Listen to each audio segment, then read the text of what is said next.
It's the smart guy here, and Bears fans should be happy after all of these trades. And I'll tell you why.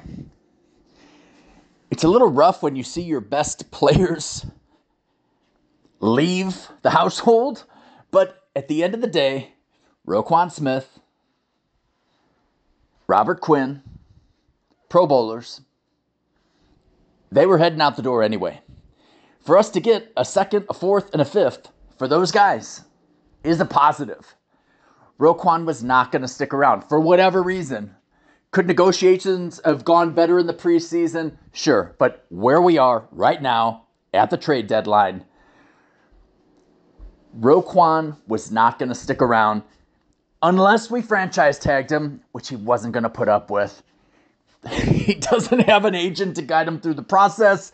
He's kind of a player who's going to go with whatever he's feeling. And I promise you, there was no way he would put up with that franchise tag.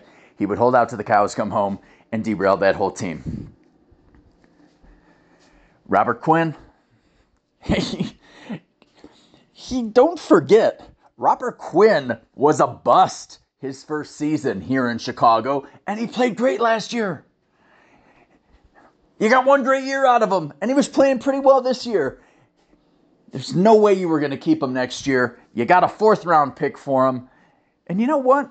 Bears have been pretty good over the last decade, getting some decent players in those fourth and later rounds. Darnell Mooney, our number one wideout, is a late-round pick.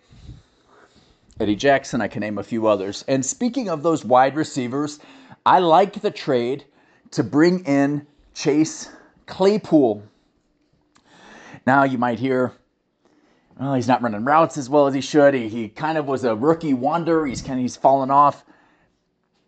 Bears have the worst wide receiver core in football by a fair margin. So for them to get anybody that is athletic and can catch a football on a regular basis is a positive. I think giving away a second-round pick was a lot, but you know what?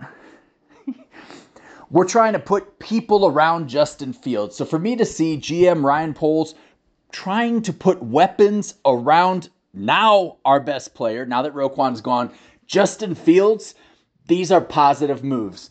So these three trades, while they're a little tough to get down right now, are positives. And I'm at least starting to see the direction in which Ryan Poles is moving.